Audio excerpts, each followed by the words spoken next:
Bonne année! Cette vidéo sort normalement fin janvier, si le monteur s'en sort, donc c'est encore le moment de vous le souhaiter. Oui, je sais, ça fait longtemps que je vous ai pas proposé ce format look en vidéo, et c'est un format que j'aime beaucoup faire et que vous aimez aussi, mais je vous avoue que j'ai manqué un petit peu de temps ces derniers mois, mais nouvelle année dit nouvelle résolution. Donc pour 2026, je me suis dit que j'allais vous en proposer de manière un petit peu plus régulière. Donc pas tous les mois, je pense que j'y arriverai pas, mais 3 ou 4 bien répartis dans l'année, je me dis que ce serait déjà pas mal. Bon, et du coup, vu la période, je crois que je vais vous proposer des looks pour affronter le froid, la pluie, la neige, un petit peu tout ça à la fois. Donc je vous ai concocté 4 looks en tout. Je vais me changer et je vais vous montrer ça tout de suite.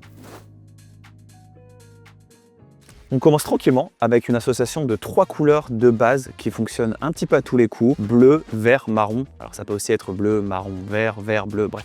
Vous avez compris. Et en fait, si vous savez pas trop comment vous habiller le matin, prenez des vêtements dans ces teintes-là et vous êtes quasiment sûr d'avoir un outfit qui marche à tous les coups. À partir de là, ça va vraiment être les coupes, les formes et les matières qui vont donner de la vie et de la personnalité à votre tenue. Je trouve que marron et vert sont 2 couleurs qui vont très bien en haut et en bas. Donc pour commencer cette tenue, j'enfile un pantalon marron chocolat en velours côtelé, tout doux et tout chaud, et je l'associe à un pull col camionneur qui tient bien chaud au cou quand il est relevé. Pour l'élégance, j'enfile un blazer dans une sorte de bleu canard qui apporte une touche d'originalité tout en étant très facile à porter. Pour les chaussures, je pars sur du marron et j'enfile ces mocassins. Je trouve que leur cuir grainé s'associe très bien au velours du pantalon et à la laine assez dense du pull. Pour l'outerwear, j'ai choisi notre manteau Kinvara qui je trouve a beaucoup de prestance avec sa coupe droite, sa ceinture et ses manches raglan, mais il a aussi beaucoup de texture avec son mouchetage donégal coloré et ses carreaux aux rayures alternées. Et d'ailleurs, par rapport au manteau Kinvara, il a connu un beau succès, mais reste encore quelques tailles normalement au moment où cette vidéo sort. Donc si vous intéresse, il est disponible sur notre site. Et pour accessoiriser, je trouve qu'une petite écharpe à motif tartan, ici avec des nuances blanches et rouges, c'est très bien. Ça apporte un petit peu de peps et ça ajoute un peu de lumière à l'ensemble. Voici la tenue complète, simple et efficace. Je suis bien au chaud, les couleurs se répondent bien et en intérieur, s'il fait un peu plus chaud, je peux enlever la veste et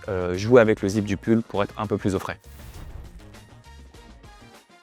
Il existe 2 manières de s'habiller. D'un côté, vous avez les tenues en contraste, comme je vous ai montré avec le look précédent, et de l'autre, vous avez les tenues en camailleux, c'est-à-dire que dans une même tenue, vous déclinez plusieurs nuances de la même couleur. Quand il est réussi, je trouve que le camailleux, il a une aura particulière parce qu'il y a quelque chose de doux et harmonieux qui s'en dégage, et c'est pour ça qu'il me parle tant, parce que j'aime quand dans les tenues, il y a du naturel, de la douceur et de la fluidité. Et pour moi, la manière la plus simple et naturelle de faire des camailleux, c'est d'explorer les nuances douces et naturelles, donc tout ce qui va de l'écru au marron. Donc ici, je vous propose une base avec ce pull beige torsadé à col montant qui est une réinterprétation moderne du pull Aran que portaient les pêcheurs irlandais et un pantalon écru très lumineux, coupe droite en serge de coton avec une diagonale bien marquée. Au pied, la solution la plus naturelle ce serait de mettre des chaussures marron, mais j'aime bien casser ce type de camailleux avec des chaussures noires et je trouve que le cuir noir ça apporte un joli contraste avec les nuances d'écru, de beige, de taupe. Je sais que des marques comme De Bonne Facture ou Stoffa par exemple font beaucoup ce genre d'association dans leur lookbook. Et pour donner du peps à cette tenue, j'enfile ce manteau au motif pied de poule, aux riches nuances de marron. C'est un motif qui est présent, on le voit, mais il n'en fait pas trop, justement parce que les couleurs qui le composent sont assez proches, ce qui en fin de compte crée un ensemble harmonieux. Comme vous pouvez le voir, ce manteau est droit, assez long, et j'aime vraiment ces 3 poches à rabat qui lui donnent de la personnalité et du caractère par rapport aux autres manteaux de ce type. Ici, le but c'est vraiment de jouer, d'explorer plusieurs nuances de marron plus ou moins claires et de voir celles qui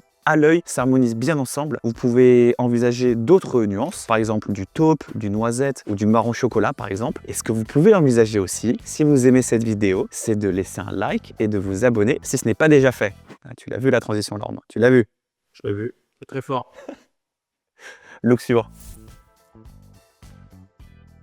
S'il y a bien une saison où le vestiaire workwear s'exprime mieux que jamais, c'est en hiver parce que vous y trouvez des matières denses, robustes et faites pour braver les éléments. C'est donc parti pour ce 3e look avec un Henley gaufré à manches longues qui sert de première couche de caractère. Ici, c'est une sorte de déclinaison du t-shirt thermal qu'on trouve d'ailleurs chez de plus en plus de marques qui se présente donc avec des manches longues et une texture gaufrée qui offre de bonnes performances thermiques. Et en bas, on change pas une équipe qui gagne, on fait confiance à nos classiques et on enfile son bon vieux jean selvage bien épais dans une matière japonaise texture texturés comme on les aime. Sur cette base, on continue à ajouter la texture parce qu'on aime ça, en ajoutant une surchemise en laine à motif Prince de Galles qui prend le rôle d'une petite veste et donc on peut ouvrir ou fermer à sa guise pour réguler la température. Au pied, on pourrait mettre des boots bien sûr, mais j'ai choisi plutôt ces brogues marron en cuir grainé et avec une semelle gomme bien adhérente, ce qui est très pratique au vu des sols un peu incertains que j'ai vus ces derniers jours. Et pour bien se protéger du froid glacial de l'hiver, je sors de ma besace ce duffel coat vintage assez long et surtout très épais. Je l'ai pesé, je crois qu'il pèse presque 2 kg, donc c'est un beau bébé. Il est dans un coloris camel assez lumineux qui je trouve fonctionne très bien avec les différentes couleurs et textures de cette tenue, surtout avec le jean brut. Et j'ai une petite confidence à vous faire, le duffel coat, je trouve que c'est un manteau qui est un petit peu négligé et je trouve ça dommage parce que c'est un vêtement qui a une histoire, qui a du caractère avec ses boutons Brandebourg, qui est fonctionnel avec sa capuche et ses grandes poches et je trouve qu'il a beaucoup de choses pour lui et je dirais que je le vois un petit peu comme une version plus stylée et avec un peu plus de caractère que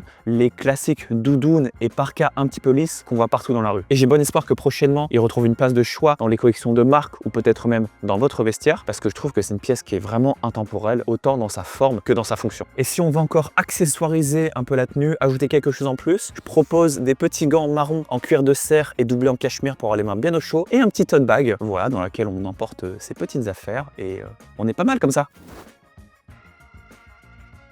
Pour ce quatrième et dernier look, j'avais envie d'exprimer une de mes obsessions stylistiques de ces derniers mois, la couleur noire. Alors je sais, les plus tatillons d'entre vous diront que le noir, ce n'est pas une couleur, mais bon, je pense que vous voyez où je veux en venir. Je sais qu'on ne l'a pas toujours recommandé chez Bonne Gueule, mais le temps est venu de lui redonner ses lettres de noblesse. Et à ce titre, on a un article de conseil sur bonnegueule.fr sur comment porter du noir qui a été mis à jour et dans lequel on vous montre les différentes manières de bien vous l'approprier et de bien l'associer dans vos tenues. Le lien de l'article est en description. Je pense que c'est ça le truc, c'est que c'est une couleur ou plutôt une non-couleur qu'il faut s'apprivoiser, qu'il faut maîtriser. On peut pas juste balancer des vêtements noirs de manière aléatoire dans les tenues parce que je trouve que sinon ça c'est un peu gratuit et ça marche pas vraiment. C'est une couleur qu'il faut porter de manière plus intentionnelle. Il faut avoir un peu une idée en tête, un projet presque en quelque sorte pour bien le porter. Par exemple, il fonctionne très bien avec des couleurs plus vives et éclatantes comme du rouge, du rose, du violet, du orange, du jaune. Et l'autre manière un petit peu évidente de porter du noir, c'est de le faire en full look. Alors,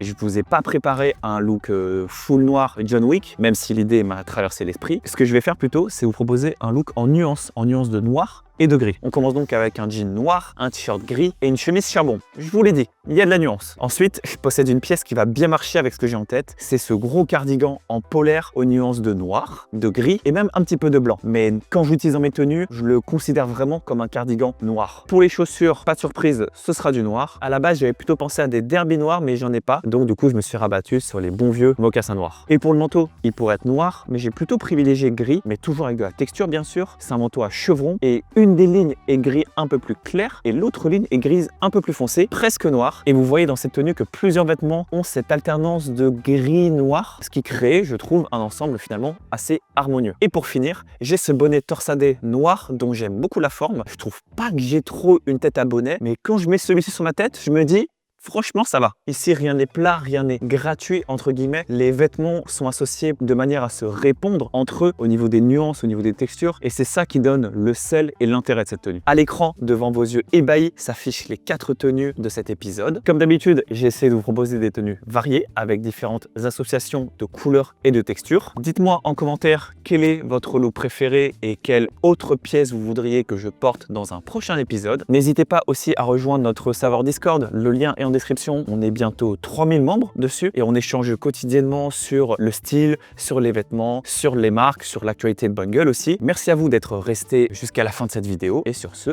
moi je vous dis à la prochaine. Salut!